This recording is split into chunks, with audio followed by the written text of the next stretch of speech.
안녕하십니까. 선교사가 쓰는 선교학개론 최근민 선교사입니다. 오늘은 제4강으로 타문화의 이해와 적응에 대해서 말씀드리겠습니다. 문화란 무엇일까요? 한 사회가 그 처한 환경 가운데서 올바른 기준이라고 공통적으로 인정하는 것들의 집합체라고 합니다. 이 문화는 선교에 있어서 굉장히 중요한 부분을 차지하고 있습니다. 일반적으로 선교학이라고 하면은 선교 역사, 그리고 선교 문화, 선교 전략, 또 선교 신학, 이 네 가지로 구성될 수 있는데요. 그만큼 선교사에게 문화란 선교사가 넘어야 할 첫 번째는 국경의 벽을 넘어야 되고요. 그리고 또 문화의 벽을 넘어야 됩니다. 그래서 우리가 갖고 있는 복음을, 생명의 복음을 먼 타국에 가서 전할 수 있는 것입니다.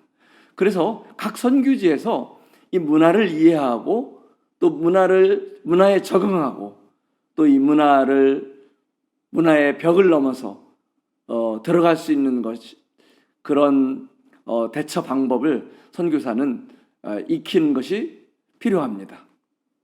문화를 자세히 보면은요, 로이드 쿼스트라는 학자가 문화의 네 가지 구조를 이렇게 설명했습니다. 세계관, 그리고 신념, 가치관, 행동으로 구성되어 있다. 세계관이란 무엇이 진리인가, 신념을 통해서 무엇이 실제인가, 또 가치관을 통해서 무엇이 옳은 것인가, 또 행동, 관습, 습관, 제도를 통해서 어떻게 행하는가, 이런 부분들을 결정한다고 합니다. 그래서 문화는 단순한 우리가 생각하는 어떤 전통 문화, 이런 개념의 문화에 그치지 않고요, 그 문화 속에 그들의 종교도, 그 문화 속에 그들의 신앙관도 다 포함되는 것입니다. 또 가치관도 포함되고요. 그래서 이 문화를 이해하는 것은 선교사에게 어쩌면은 가장 먼저 넘어야 할 장벽인지 모르겠습니다. 문화는 정말 그 나라별로, 지역별로요, 많은 차이가 있습니다. 문화의 차이는 대략적으로요, 정치 체제에 의해서, 또 어떤 대륙이냐, 섬이냐, 반도냐, 이런 산악 지역이냐, 이런 거에 따라서, 지리적 여건에 따라서도 다르고요, 또 기후의 영향에 따라서도 다를 수 있습니다. 주로 아시아 지역은 더운 기후이고 우리 서구 유럽 쪽은 추운 기후 문화권입니다. 주로 그래서 아시아권에는 어떤 문화가 형성되고 있습니까? 네, 이 관계를 중요시 여기는 관계 중심 문화가 대표적인 문화입니다. 그리고 표현을 할 때도 직접 표현을 하죠. 또 이 집단주의가 강하고요. 그리고 체면, 명분, 의리, 그리고 나이를 물어보고요, 또 서열을 정확히 세우고, 이런 또 즉흥적이고 감정적이고, 또 시간도 상당히 융통성이 있는 이런 시간 개념을 갖고 있습니다. 반면에 추운 기후의 문화권인 서구 유럽이나 미주에서는 어떤 문화의 특징이 있을까요? 그들은 관계 중심이 아니라 일 중심이고요. 그리고 우리 공동체 대신 나, 그리고 개인주의가 발달되어 있습니다. 또 직접 표현을 잘 하지 않고요, 간접적 표현에 발달되어 있고, 집단주의보다는 개인주의의 사고방식을 갖고 있습니다. 또 함께하는 문화보다는 사생활을 강조하고 있고요, 또 즉흥적인 것보다는 계획적이고, 그리고 굉장히 예의를 중요시 여기죠. 또 시간 개념도 이런 아시아 문화권의 적당한 시간, 상황에 맞는 시간이 아니라 어떤 상황에서도 정확한 시간, 온타임 내지는 인타임을 강조하는 문화입니다. 그래서 이런 서구 유럽에서 선교사들이 아시아에 왔을 때 얼마나 많은 문화 차이를 겪을 수 있겠습니까? 뿐만 아니라 한 아시아 어떤 선교지에서 서구 선교사와 우리 아시아권 한국 선교사가 함께 공동 사역을 할 때 얼마나 많은 에피소드가 일어날 수 있겠습니까? 또 선교지에 들어가서 한 아시아의 선교지에 들어가서 한 선교사가 얼마나 많은 또 이런 차이를 같은 아시아권이지만은 또 다른 차이가 있습니다. 그 속에는 처음에 언급한 것처럼 정치 체제에 따라서요. 공산주의냐 사회주의냐 이런 아니면 중립국가나 이런 정치 체제에 따라서 확연히 다르고 또 지리적 여건에 따라서 또 확연히 다를 수 있기 때문에 그렇습니다. 그래서 선교지 문화를 이해하려면은 반드시 몇 가지를 필수적으로 조사할 필요가 있습니다. 첫 번째로 지리적, 지정학적 영역을 조사해 보는 것입니다. 어떤 특징이 있는가? 또 인구 통계학적은 어떤 특징이 있는가? 그리고 문화적 영역, 또 종교적인 영역, 또 역사적인 부분은 어떤 특징을 이 나라는 갖고 있는가? 정치는 어떤 형태의 정치를 갖고 있는 나라인가? 언어는 어떤 언어이고 어디에서 온 언어이고 또 표준어는 무엇이고 또 각 부족들의 언어는 무엇인가? 이런 또 언어 체계를 조사하는 것이 필요합니다. 이런 것들을 구체적으로 조사할수록 선교사는 선교지에 나가서 그들의 문화를 더 잘 이해할 수 있습니다. 선교사가 선교지에 들어가서 그들의 문화를 꼭 이해하고 그곳에 적응해 나가야 합니다. 그래서 그렇지 않으면은 이 문화 타문화라고 하죠. 이 타문화에 접촉하면서 타문화에 또 살아가기 시작하면서 거의 모든 선교사가 문화 충격을 받습니다. 이 컬처 쇼크라고 하는 문화 충격은 생각보다 심하게 나타날 수 있습니다. 그래서 처음 우리 지난 강의 때 배웠죠? 초기 3년 동안 선교사들이 겪는 스트레스 지수가 400까지 올라간다. 아마 그 부분에 상당한 부분 스트레스가 올라가는 이유 중에 하나가 바로 이런 문화 차이일 것입니다. 네팔에서는 제가 섬기는 네팔에서는 제가 갔을 때 가장 큰 문화 충격은 손으로 밥을 먹어야 되는 거였습니다. 그리고 정말 너무 어려웠던 것, 화장실에 화장지를 사용하지 않고 왼손으로 청소를 하는 것이었어요.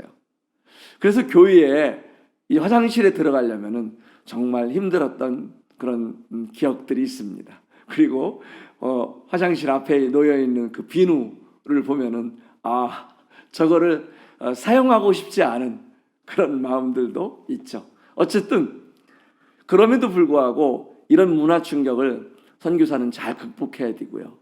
어떻게 극복할 수 있을까요? 우리 좀 더 구체적으로 점차적으로 살펴보겠습니다. 다음 내용들을 통해서.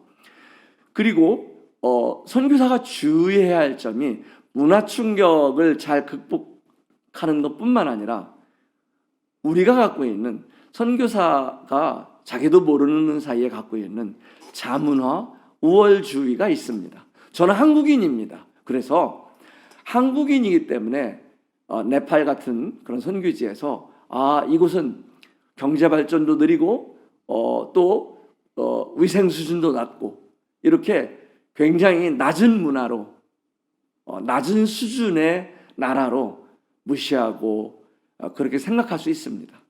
이런 부분들이 있다면은 그들은 우리가 전하는 복음을 듣기도 전에 그들 선교지의 사람들과 선교사의 사이에는 갭이 생기는 것입니다.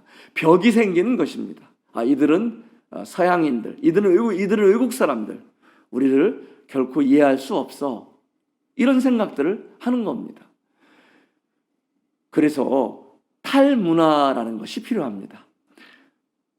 일단은 우리도 만만치 않은 특유한 문화를 갖고 있다는 것을 알아야 됩니다. 한국 문화의 특수성, 이런 서열 문화라든가 질서 문화, 이런 장유유서라든가 이런 문화들을 벗어나지 않으면은 우리가 선교지에 나아가서도 똑같은 것을 기대하고 똑같은 것을 가르치고 똑같은 수준으로 요구할 수 있다는 것입니다. 그런데 그 반대적으로요, 선교사는 무조건 그 나라의 문화를 이해하고 받아들여야 된다, 이런 태도로만 간다면은, 자칫하면은 성경의 문화와 그들의 문화를 섞이게 할 수 있는 혼합주의에 빠질 수가 있습니다. 아프리카 선교가 아마 대표적인 사례인 것 같습니다. 아프리카는 많은 기독교인들이 있는데 불구하고 지금 가장 큰 문제로 대두되는 것이 첫 번째로는 이런 기독교가 이 남아프리카 쪽으로 편중되어 있다는 것, 북쪽으로는 이런 무슬림들이, 중앙아프리카 지역 위주로 해서는 그들의 토속 종교가. 두 번째 문제점은 바로 아프리카의 이 아프리카 선교의 문제점은 이런 기독교가 들어갔는데, 일찍이 들어갔는데 불구하고 혼합주의에 빠져 있다는 것입니다. 그래서 우리는 이 문화 충격을 선교사가 잘 넘어가는 것이 중요한데, 이 부분들을 좀 더 자세히 살펴보겠습니다. 문화 충격이란 무엇일까요? 네, 우리가 어려서부터 알고 있는 이런 상식적인 것들, 일반적인 지침들이 갑자기 작용하지 않을 때 경험하게 되는, 마치 방향 감각을 한 산속에서 잃어버린 것 같이 우리의 감각을 잃어버린 것 같은 그런 상태를 말합니다. 이런 문화 충격은요, 처음부터 오는 것은 아닙니다. 처음은 1단계는요, 선교사가 선교지에 들어가면은 모든 것이 새롭습니다. 뭐 괜찮네, 신기하다, 재밌다, 사진 찍고요. 그래서 1단계는 관광객의 단계입니다. 관광객의 단계는 저희들이 문화 충격을 받지 않습니다. 아주 신나합니다. 그런데 서서히 스트레스를 받게 됩니다. 여기는 왜 신호등이 없지? 왜 이 나라는 쓰레기를 이렇게 함부로 버리지? 왜 이 나라는 미안하다고 하지 않지? 이러면서 서서히 불편함이 시작되는 단계가 2단계입니다. 3단계는 어떨까요? 네, 이 선교지의 현실에 대해서 저항하게 되는 것입니다. 그리고 그 충격이 가슴을 아프게 하고 이 마음을 상하게 하고 화가 나게 하는 겁니다. 그래서 4단계에는 그럼에도 불구하고 정말 이것을 점차적으로 적응해 가는 단계로 들어갈 수 있는 반면, 혹은 이 4단계에 와서 포기하고 번아웃이 될 수도 있고요. 우리는 때로는 육체적 질병을 얻을 수도 있습니다. 저도 2년 차에, 부끄러운 이야기입니다만, 동일한 이런 단계를 겪었습니다. 화장실에 가니까 제 소변에서 이렇게 소변 색깔이 붉은색이 나오는 거예요. 병원에 갔더니 선교사님, 너무 힘드신 생활을 하시는 것 같네요, 그런 말씀을 하셨어요. 네, 누구나 참 선교지에서 겪는 이런 단계들입니다. 피할 수 없는 단계이지만은 우리가 이 단계를 이해하고 거기에 적응해 나가는 또 조언들이 있습니다. 이것이 바로 선교사가 쓰는 선교학 이 강의의 특징입니다. 이 선교 신학을 배운 어떤 실천 신학의 한 부분으로서 선교학을 배우고 이런 선교지에 적응하는, 제시하는 그런 선교학이 아니라, 선교지를 경험한 선교사가 그 경험들을 선교 이론에 담아보는 이런 강의의 특성이 있습니다. 이 문화의 충격의 증상을 우리가 잘 파악해야 됩니다. 가장 큰 것은 잦은 불평이 시작된다는 거예요. 자녀들로부터, 또 선교사 가족들로부터 이런 잦은 불평이 시작하면은 문화 충격이 시작되었구나. 그리고요, 예민한 반응, 그리고 감정적입니다. 때로는 점점 심해지면요, 이제 이 사람들은 소용없어, 말하나 말아야 어떻게 이렇게 무기력한 상태, 때로는 이런 상태가 지속되면서 현지인이나 동역자들 간의 관계에 문제가 생깁니다. 나는 이해할 수 없다. 당신들이 이렇게 운영하는 거에 대해서. 나는 당신들이 이렇게 시간 지키지 않는 것에 대해서 이해할 수가 없다. 이런 불만의 표현으로 현지인들과의 관계에서 문제가 생기는 것. 때로는 고국에 대해서 멍하고 하늘만 바라볼 때가 있어요. 비행기가 뜨기만 하면은 한국에 가고 싶다. 돌아가고 싶다. 그리고 이런 선교비에 대한 걱정, 선교 후원에 대한 걱정, 앞으로 나의 삶을 어떻게 이곳에서 평생 살 수 있을까? 이런 것들이 시작하면은 문화 충격이 시작된 것이고, 문화 충격이 진행되고 있는 것이고, 문화 충격이 심화되고 있구나. 그렇게 선교사는 빨리 알아차려야 되는 것입니다. 문화 충격의 원인은, 가장 큰 원인이 언어 의사소통의 부족에서 옵니다.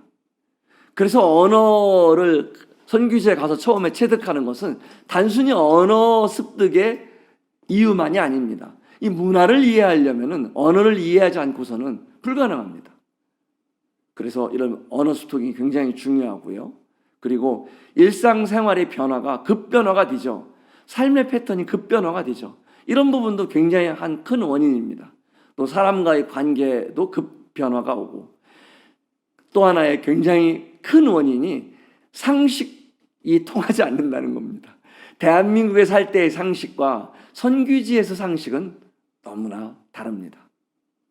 네팔에서는요, 쓰레기를 막 버려요. 그래서 청소를 하라고 했더니 청소를 하지 않아요.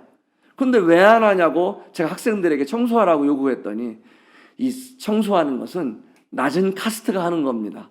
우리를 지금 낮은 카스트를 만들려고 합니까? 이렇게 항의하는 거예요. 이런 것들이 충격이죠. 그래서 감정과 가치관이 혼돈이 되는 것입니다. 이 새로운 문화에 적응하려면요, 이 도널드 라스는 이렇게 조언합니다. 생존력 있는 선교사는 배우는 선교사다. 그리고 일방으로 가르치는 선교사가 아니라 주고받는 선교사다. 물어보고 대화한다. 그리고 혼자 속 썩고 혼자 참는 것이 아니라 이야기하는 자라고 정의했습니다. 정말 이 도널드 라슨의 이 문화에 적응하는 방법에 정말 많은 의미가 숨어 있습니다. 그래서 언어 습득을 최우선으로 하고요. 이 기간에는 여행과 해당 국가의 문화, 역사, 지리도 함께 공부하는 것이 필요합니다. 또 같은 한국어를 쓰는 먼저 온 선배들 가정과도 친밀하게 지내는 것도 굉장히 도움이 되겠죠. 그리고 무엇보다도 스트레스 줄이는 방법을, 선교사에게 다가오는 스트레스는 피할 수 없습니다. 그러면 그 스트레스를 줄일 수 있는 방법을 스스로 찾아가라는 것입니다. 많은 사람들을 사귀고 신뢰를 형성해 가는 것도 좋습니다. 또 의사소통입니다. 이 의사소통 문제를 최소화하는 방법을 체득하는 것이 필요합니다. 선교사가 특히 이 시기에 조심해야 할 부분, 처음에 말씀드렸죠. 자문화 중심, 한국 문화가 다 옳다고 자문화 중심, 자문화 우월주의를 경계하라는 것입니다. 선교지에서 다르게 보이는 것들도 다 물어보라는 거예요. 왜 그런지. 그리고 그들만의 전통과 관습과 행동도 이유가 있습니다. 현지인들의 자존심을 건드리지 않는 것이 중요합니다. 초기에는 꼭 언어를 공부하면서 문화에 적응하라는 겁니다. 그리고 이질감을 최소화하라는 거예요. 저는 지금 서울에 있는 세문안교회를 생각해 보았습니다. 1887년에 언더우드가 처음 세문안교회를 세웠을 때는 초가집이었습니다. 1910년에는 근데 이 서구식으로 왔고요. 1949년에는 좀 더 서구식, 마치 성당 같은 예배당이 지어지는 걸 볼 수 있습니다. 이렇게 선교사가 어떤 마인드로 선교지에 가서 자기 문화대로가 아니라 그 현지에 맞는 문화를 실천하는 것이 굉장히 중요하다는 생각. 그 실천들이 선교지의 현지 리더들을 통해서 또 자기 것이 되어가는 것도, 그것을 가리키는 것도 선교사의 임무라고 생각합니다.